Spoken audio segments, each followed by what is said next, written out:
Alô, pessoal. Feliz Ano Novo, feliz 2024. E eu queria convidar você para começar esse ano embarcando num novo projeto, que é a Academia Folha Política. Na Academia Folha Política a gente tem muito mais do que um curso que você faz e termina. A Academia tem o meu curso de Logopolítica, que é um curso contínuo.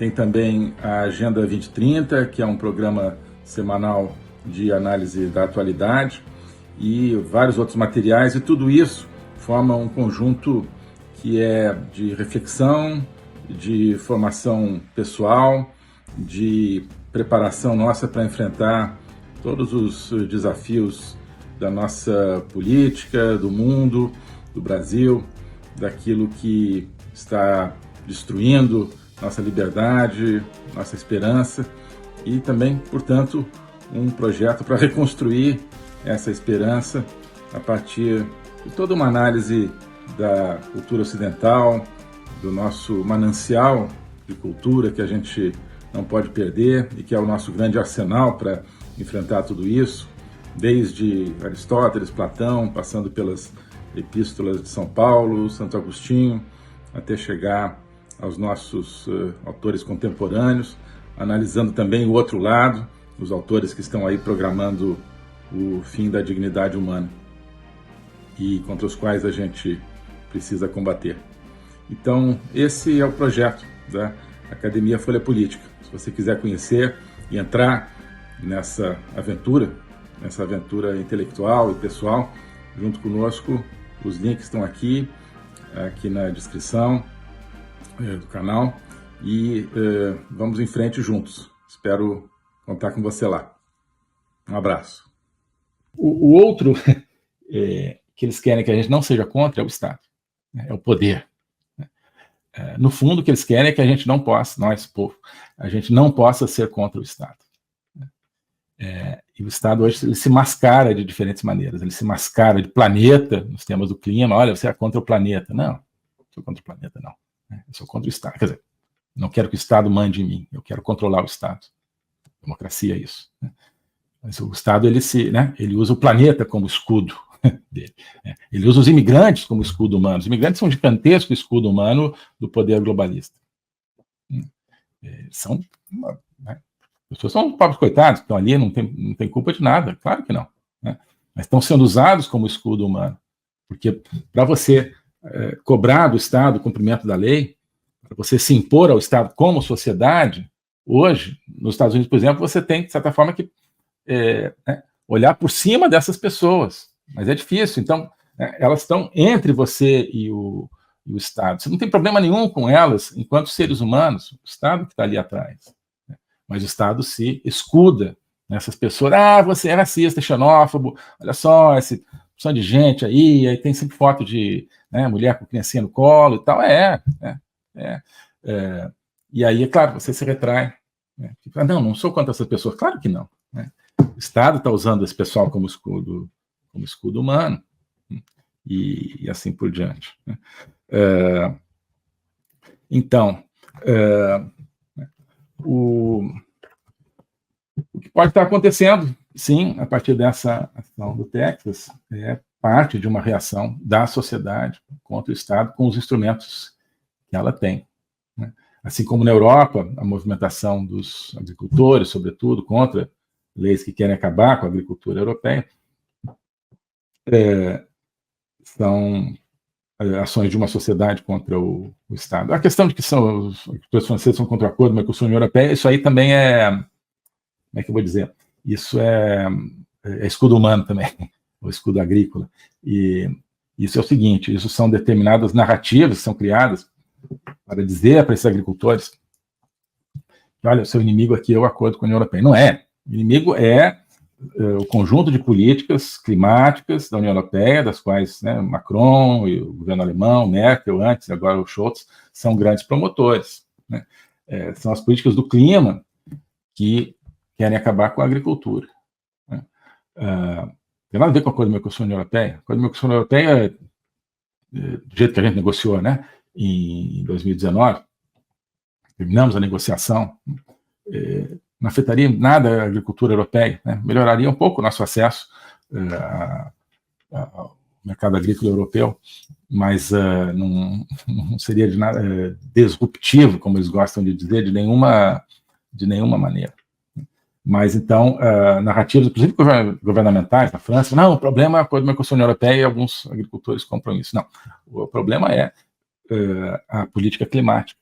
Você vê, tem uma fala recente aí, que está nas redes, do rapaz lá, o Tedros Adhanom, secretário-geral da OMS, da Organização Mundial da Saúde, dizendo, olha, temos que acabar com o modelo atual de agricultura, porque esse modelo é responsável por, segundo ele, 30% das emissões de gases de efeito estufa, portanto, do aquecimento global, na teoria deles, né? Olha só, é curioso, porque antes era o petróleo, né? Então, eles conseguiram demonizar o petróleo e já adotaram uma série de leis que vão acabar com carro elétrico, com carro a petróleo, por exemplo, só vai ter carro elétrico a partir de 2030 em certos países, né? Mas não basta, né? Agora eles querem acabar com a agricultura também. Não sei se é verdade que 30% das emissões de gases de efeito estufa provém da agricultura. Eu acho que não. Depende de como você faz a conta, né? Ele deve ter uma conta mandrake lá. Mas o certo é que deu certo, né, com o petróleo, ou seja, controlaram a energia mundial, essa estrutura burocrática, Davos-Pequim, no fundo, porque Pequim continua usando petróleo, né, a China continua usando combustíveis fósseis até quando quiser, praticamente. E, inclusive, a China usa, como a gente já viu também na análise que a gente fez do discurso do Li Keqiang, aliás, na última terça-feira, na Agenda 2030, em Davos, né? A China é um aluno bonzinho, um excelente aluno no clima, então não precisa ter democracia, pode oprimir, pode, né, acabar com a liberdade, né? Se você é bom aluno no clima, se você, nem que você corte emissões, basta você dizer que vai cortar ou alguma coisa assim, você tem passe livre, mas enfim. Mas então está lá o Tedros dizendo, olha, tem que acabar com a agricultura tal qual ela é praticada hoje. E de maneira super rápida, assim, e furiosa, os países europeus estão realmente tendo as piores dificuldades para a produção agrícola, na Holanda, na Irlanda, agora na Alemanha, na França, enfim, toda a Europa. Então é isso que realmente está por trás. Mas, enfim... E nos Estados Unidos eles têm um amparo da Constituição. Os Estados Unidos é uma briga mais interessante, eu acho. Porque na Europa, eu acho que o próprio sistema dominante está conseguindo direcionar a insatisfação popular para um tema de subsídios agrícolas. Então, a gente não vai cortar todos os subsídios e tal. Eles não estão vendo, as pessoas não estão vendo que isso vai acontecer. Se vai acontecer hoje, vai acontecer amanhã, e que o problema é você ter permitido tanta autoridade para um grupo dominante que quer transformar toda a sua maneira de vida com base numa porção de mentiras. Isso aqui, algumas pessoas estão vendo, mas nem todas na Europa. Porque lá eles não têm a mesma tradição de resistência cívica e de apego à Constituição como nos Estados Unidos. Nos Estados Unidos, as pessoas... a Constituição ainda tem um pouco disso, está acabando, porque o sistema educacional quer acabar com isso, mas ainda tem bastante desse apego das pessoas à Constituição, e cada americano, para ele, a Constituição é dele. A Constituição não é do Supremo, não é da Suprema Corte. A Constituição não é do presidente, não é do Biden, né? Não é do governador tampouco, a Constituição é dele. Né? Isso é que permite que o governador do Texas chegue e invoque diretamente a Constituição contra o governo central. Mas, enfim, em todos esses casos, acho que a gente está vendo uma conscientização do povo, da opinião pública, das populações e de vários agentes políticos sobre realmente o que está em jogo. O que está em jogo é uma mudança da estrutura de poder. O que está em jogo não é quem ocupa o poder, é qual a estrutura de poder, né, está sendo aplicada. É uma estrutura que está mudando, né, debaixo dos olhos das pessoas, atrás de uma fachada. Né? Nos Estados Unidos, a democracia, bom, quem ameaçava a democracia era o Trump, segundo eles, mas, na verdade, quem está destruindo a democracia é o governo atual.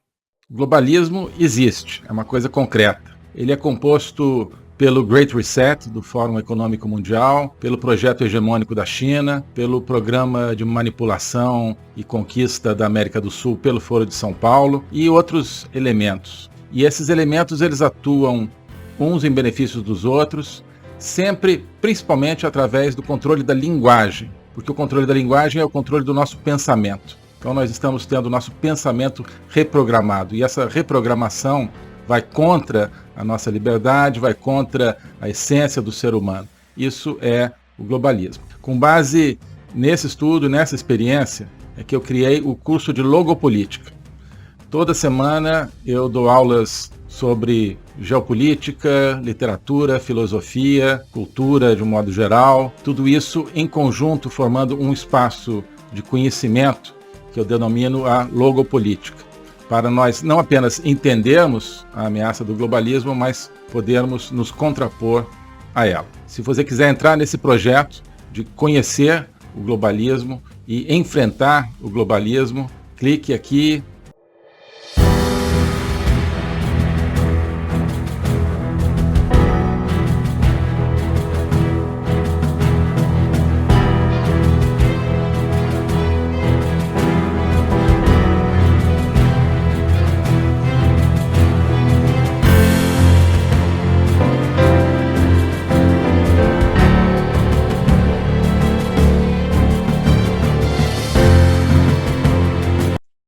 Alô a todos. Hoje eu gostaria de falar sobre o meu novo curso de Logopolítica, onde eu vou colocar a versão completa daquilo que eu tenho a ensinar sobre o globalismo. O globalismo nas suas múltiplas dimensões, geopolítica, econômica, social, cultural, filosófica, dimensões que só podem ser entendidas em conjunto, e que só podem ser entendidas em conjunto a partir de uma perspectiva logopolítica, ou seja, uma perspectiva do logos. Logos é a essência do ser humano.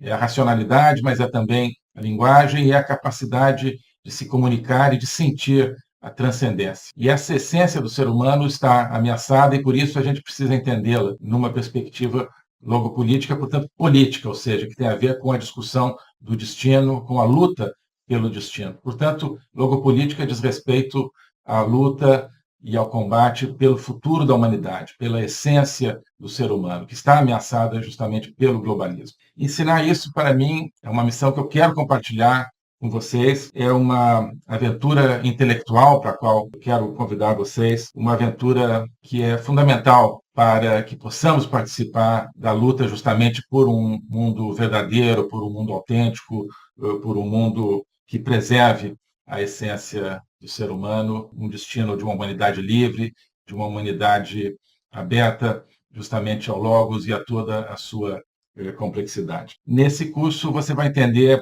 esses grandes combates, quais são as ideias que estão por trás daquilo que ameaça essa essência do ser humano, as grandes ideias que estão se confrontando, quais são as ideias que precisam ser mobilizadas justamente para a defesa, para a preservação dessa nossa essência. Portanto, é preciso entender as discussões filosóficas que não são puramente abstratas, que têm a ver, que têm efeitos diretos na nossa vida diária. Então, quando nós vemos os fenômenos da inflação, da guerra, da carestia, de várias carências no mundo de hoje, nós estamos diante, no fundo, de processos que têm a ver com as ideias. São as ideias por trás desses processos que determinam a sua problemática. Então, essa concepção de um ser humano sem essência, sem transcendência, que nós vemos hoje na nossa sociedade, essa concepção é que tem consequências dramáticas, inclusive na nossa vida material. Atrás dessa concepção existe um projeto de controle total, um projeto totalitário, de domínio.